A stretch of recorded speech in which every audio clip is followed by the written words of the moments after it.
What is the dumbest idea you had in the middle of a stressful situation? Forgot I had a pizza box in the oven and started to preheat. Not my best moment. Ran down after smelling smoke to see the box on fire. Instead of using the fire extinguisher right next to the oven, I grabbed the box. And instead of throwing it immediately in the sink behind me, I ran outside with it. My hands were pretty much cooked 1/4 all the way through for a few weeks. Pizza boxes can be reheated where I live.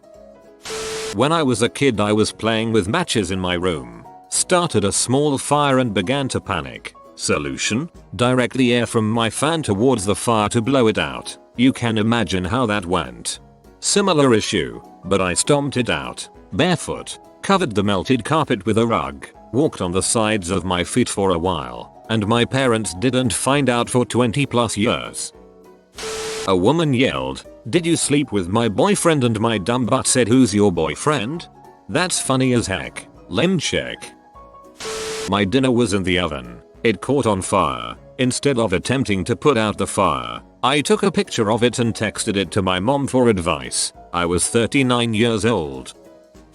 Not me but my dad. We're Australian and drive on the left side of the road. While driving in Germany he turned onto the wrong side of the road. He pulled over, with the car still facing the wrong way, and instead of just turning around, lifted the hood of the car so that it would look like he'd pulled over with car troubles instead. Stood there for several minutes before finally leaving. That was supposed to somehow mitigate the embarrassment of driving on the wrong side of the road. The vehicle equivalent of doing push-ups after falling on your face. My hair was getting long, hard to manage. I was also just stressed in general about school. For some reason I associated these two things and thought getting my head shaved was the answer to all my problems. I actually went ahead with it. During the initial stage of an anaphylactic shock from my nut allergy, I didn't want to kill the vibe of the party I was at, so I told my friends I wasn't feeling well and left. Everyone tried to help but I insisted I was just tired. Called 911 about 2 minutes on my walk back home when I realized it was a much worse reaction that practically paralyzed me on the sidewalk. How terrifying. I was once in a fight. The guy ran at me to tackle me and I put him in a headlock and fell backwards. So, my back was on the ground with him in a headlock. A huge crowd was around us. I knew if I let him go, he'd have the advantage being I was on my back. So, I started just talking to the crowd, giving a commentary, and making jokes. It just made him super mad and go into a savage state. I learned never hold a guy in a headlock that has a free hand. I had a situation similar to yours. A very drunk guy started a fight as soon as the bars got out. He went around and started punching random people, eventually coming to me. Had him in a headlock and he had one hand free. He went into straight savage mode when I told him to calm down. Pro tip: if you rip an ear off they suddenly don't want to fight anymore.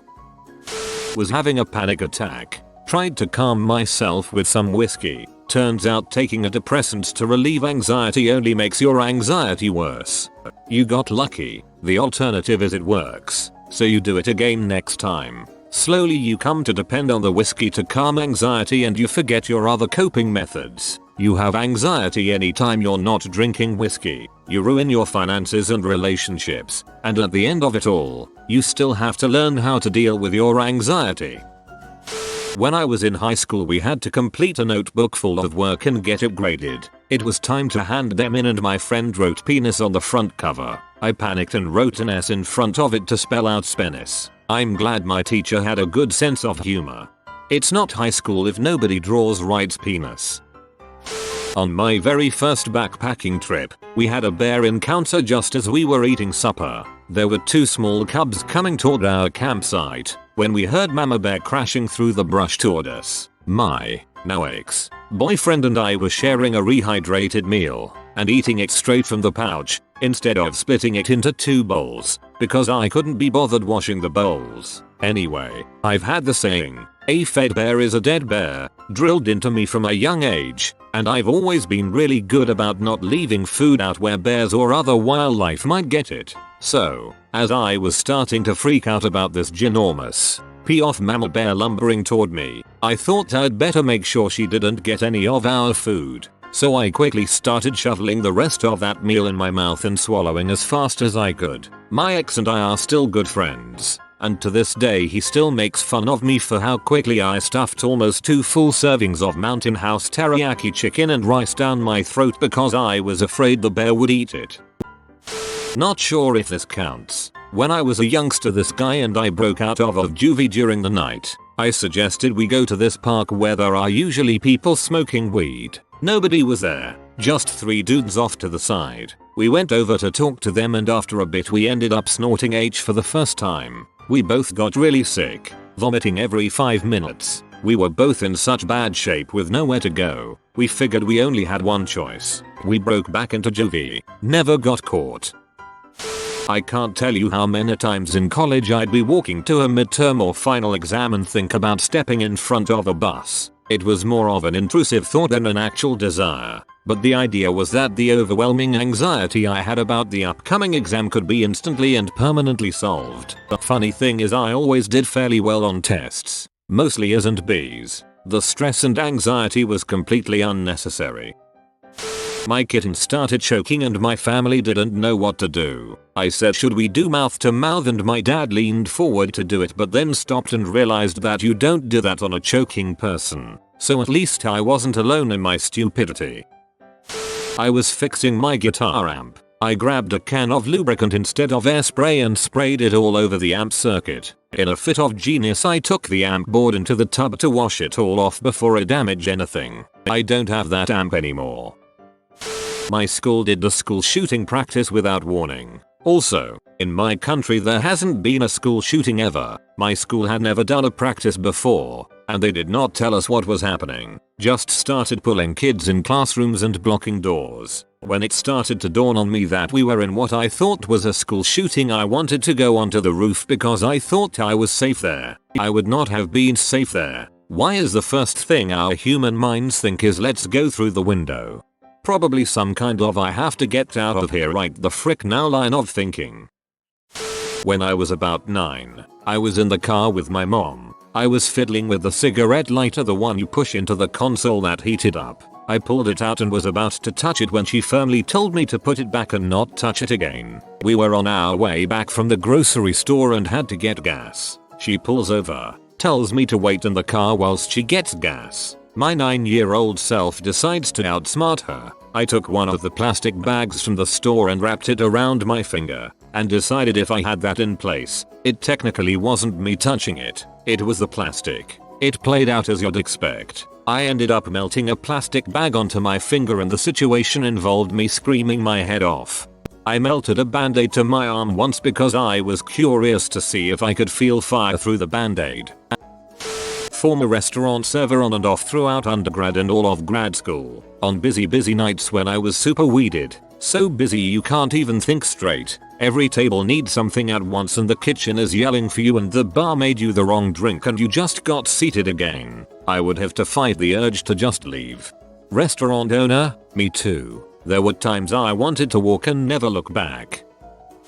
Toilet at school blocked up. I know school toilets are an absolute mess, but hear me out. I knew I couldn't leave the toilet in that state because I'm not the type of person to just leave problems for the next person in line. Also, I couldn't just leave it there either, in case someone was waiting to use the toilet and they were smart enough to put the pieces of the puzzle together. Anyway, I got a bit stressed out, so I decided to check underneath the cubicle next to me to see if anyone was in there. From what I could see, no one was there, but I wasn't 100% sure, and luckily the toilet seat was up. Once I looked over the edge. Very risky, but luckily no one was there. My plan was to move the blockage from one toilet to the other. Yes, this was a freaking awful idea. You're probably wondering how I fished the blockage out. Well, let's just say old pencil cases are good for this. Anyway, I picked up the blockage and dumped it in the toilet next to me. In other words, I successfully unblocked a school toilet in the dumbest way possible. For the rest of the day,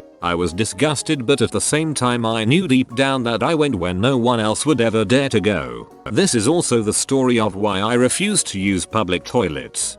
I mean, at least you unblocked it. In my school we had a toilet that everyone would shut in and you weren't allowed to flush, so it would pile up. I never crap in school anyway, so I stayed far away from it. I was sitting in my living room as a kid. I was making a Lego set and the heat got me very stressed. My brother came in and I shouted at him for disturbing me. I figured a push would stop him from annoying me and I pushed him into the fireplace. He got a second-degree burn and I told him I'd give him my Halloween candy if he didn't tell our parents. He's kept that secret for 14 years. Candy is really overpowered. The first day that I started roofing the machine that kept the tar hot caught on fire. I grabbed on water hose and began to spray. Anyone who knows anything about simple grease fires knows what happened next, and this was not a simple grease fire. That was my last day roofing. Shaving all my hair off. I was a depressed teen girl with home problems. Turned out alright and I kept it shaved for 6 months. AI Bald Teen Girl Club. Once I was on the descent into the mountains. I don't know why, but I decided to run. I was 6 years old. As you can imagine, I could not stop. I just could not feel my legs. Out of despair, I decided to fall at great speed into the bushes.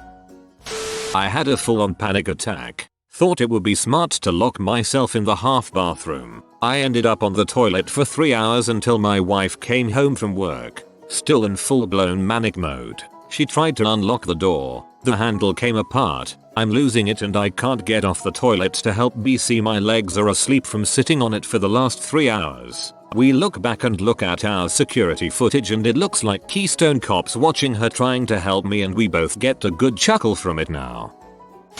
Dad was in the hospital and my uncle was driving me home. Uncle made a joke about selling me. I opened the door while he was going 80 km/h saying I would jump out as a joke.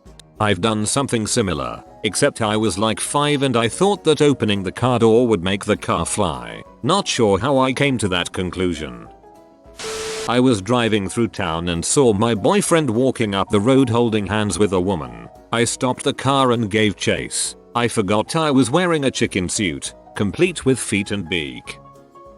I was alone in the woods, miles from civilization, suffering from exhaustion and hypothermia. And I started to eat handfuls of snow because I thought maybe it had calories that would energize me, warm me up. Hypothermia does weird things to your mind.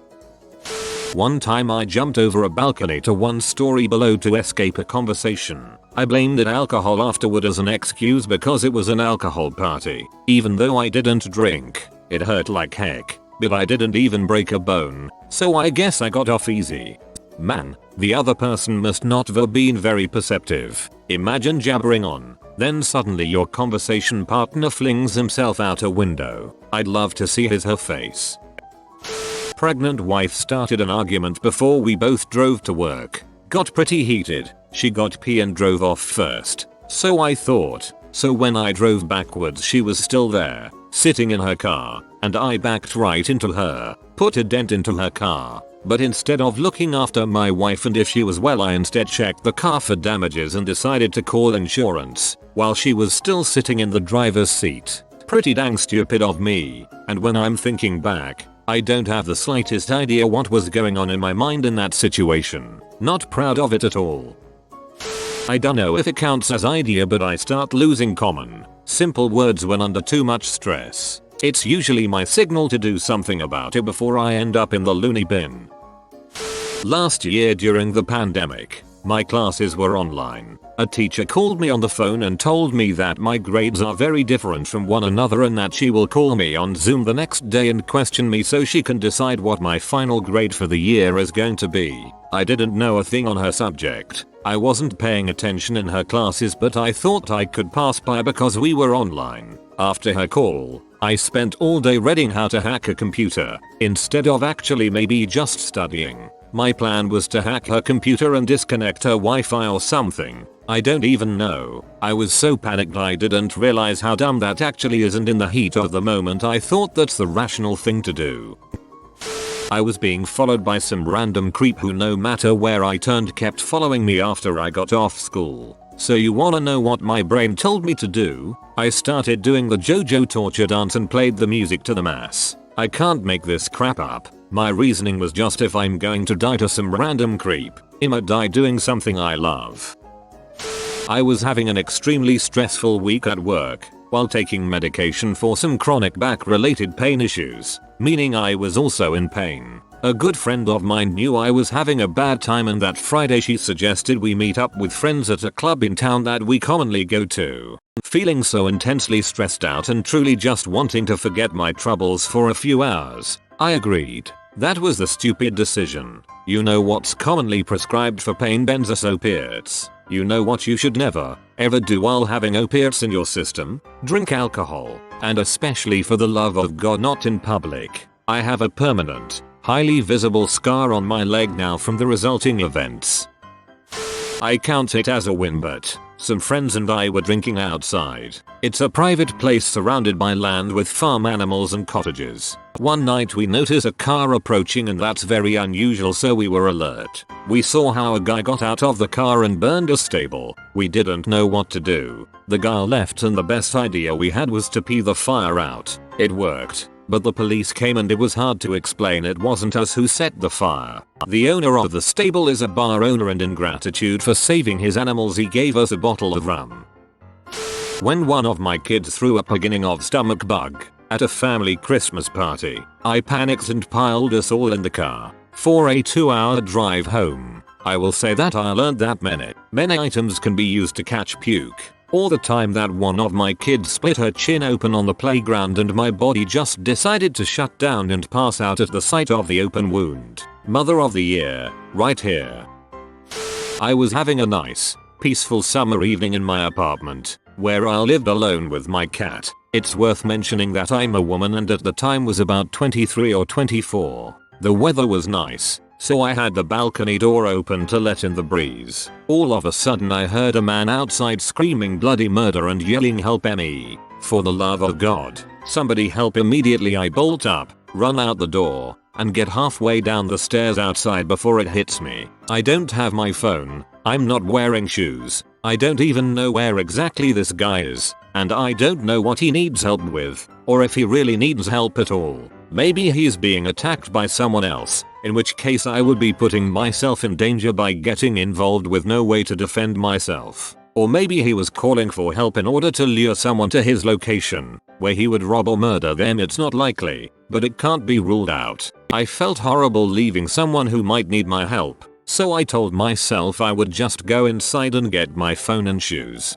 Then I could approach the situation more rationally. By the time I got back inside my apartment, all of the above scenarios were playing out in my head, so I locked my door and called 911 instead. The dispatcher said multiple other people had already called on the incident, so I didn't need to stay on the line. I never found out what happened or why that guy was screaming, but it was nice to know that my neighbors would have called 911 for me if I needed help and screamed about it loud enough. I do feel like I did the safest and most responsible thing for both myself and that man, but it's a little embarrassing to know that my first reaction was something a girl in a horror movie would do right before she's killed.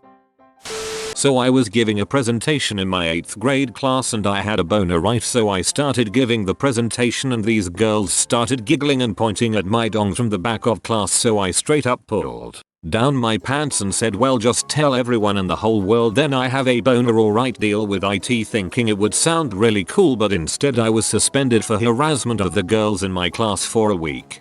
OMG, I love this story. That was ballsy. Cops caught me and my roommate smoking weed in the car, pulled up to us and asked, "Have you got anything to smoke?" And I was 3 brain impulses away from saying not anymore. I started hearing a strange noise in my car, so I had the idea to the engine off to see if it was making the noise while I was driving. I had my first panic attack and genuinely thought I was having a heart attack. Being overly anxious about other people's opinions of me, I took time to shower and pack some essentials in case they need to admit me to hospital. Only then I called an ambulance. Last night my brother and I got into a wreck, but truth was I was going about 30 miles per hour around a mildly sharp turn and we had embers on the road from where it snowed a lot and they were left over, so I lost traction on a turn I could usually have control on and we spun out and went off a 4-featuring drop and both of us were okay and my car was fine. Bent tie rod from pulling it out, no metal parts on the front end of my car, it's a Firo, and while we were spinning out I said and fired crap, and when we stopped, My brother said at least your seatbelts work huh, cause that was a big concern for us cause they were floppy, but let me say, those be held us down to the seat no issue lol.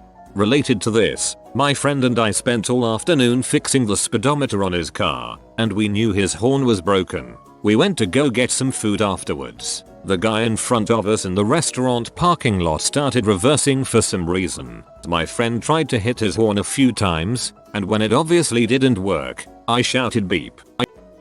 I was sitting in the other room while my girlfriend was making dinner in a cast iron pan. Well, apparently something in the pan flared and caught fire and she yelled for me from the other room, so I ran as fast as I could to the kitchen and then stood there like Chris Pratt trying to fend off the velociraptors for Jurassic World. She asked me what we should do. I said throw it in the microwave and the fire will get starved of oxygen. She thought that idea was dumb and wanted to run it out the back door over the wooden deck, and I told her that was also dumb. As we argued about what to do, the fire burned itself out. The correct answer is to put a lid over the pan to starve the fire out faster, and don't move it at all as moving it could make the fire spread. Don't just stand there like you're trying to supervise dinosaurs while offering to sacrifice a microwave. If you are new to the channel, you can subscribe. I publish new videos every day. Until then, check another video.